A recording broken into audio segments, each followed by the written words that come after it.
পুরো বাংলাদেশ জুড়েই এখন গ্যাসের প্রবলেম। তো যারা এই ধরনের স্যুপ রান্না করতে চান আপনারা কিন্তু রাইস কুকারে খুব ইজিলি অল্প সময়ে রান্না করতে পারেন এবং খুবই ভালো হয়। তো প্রথমে আমি রাইস কুকারে পানি নিয়ে নিয়েছিলাম। পানি নেওয়ার পর আমি এখানে 3টা সবজি ইউজ করেছি, গাজর, বাঁধাকপি আর হচ্ছে পেঁয়াজের কলি। তো প্রথমে আমি মুরগির বুকের মাংস দিয়ে দিয়েছি, পেঁয়াজ এবং আদা রসুন দিয়ে দিয়েছি এবং বেশি করে কাঁচামরিচ দিয়েছি। গাজরটা কিউব করে কেটেছি, একটু মোটা, তাই এটা সেদ্ধ হতে সময় লাগবে। এটা আগে দিয়ে দিব মাংসের সাথে।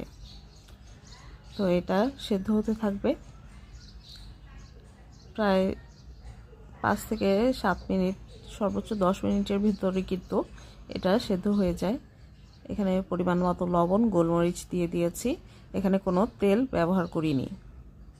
এবার ঢেকে দিলাম।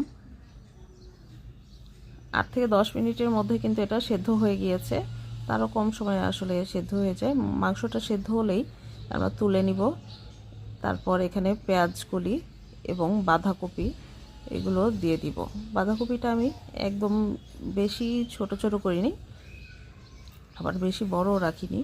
তো এটা ঢেকে দিচ্ছি এবং মাংসগুলো আমি ছিঁড়ে ছিঁড়ে নিচ্ছি এই যে এভাবে।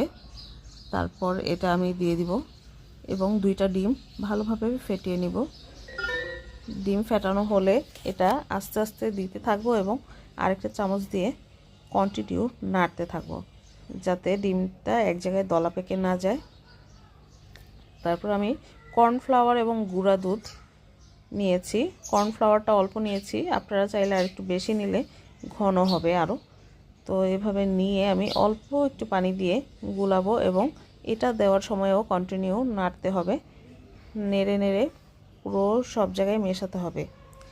আর এটা যদি আরও অনেক ঘন করতে চান তাহলে আরেকটু কর্নফ্লাওয়ার দিতে হবে। আমি এখানে অল্প কর্নফ্লাওয়ার দিয়েছি। তো এই যে আমার স্যুপটা কিন্তু রেডি হয়ে গিয়েছে, খুবই অল্প সময়ে রেডি হয়ে যায়। যারা গ্যাসের প্রবলেমে ভুগছেন এভাবে রাইস কুকারে করতে পারেন।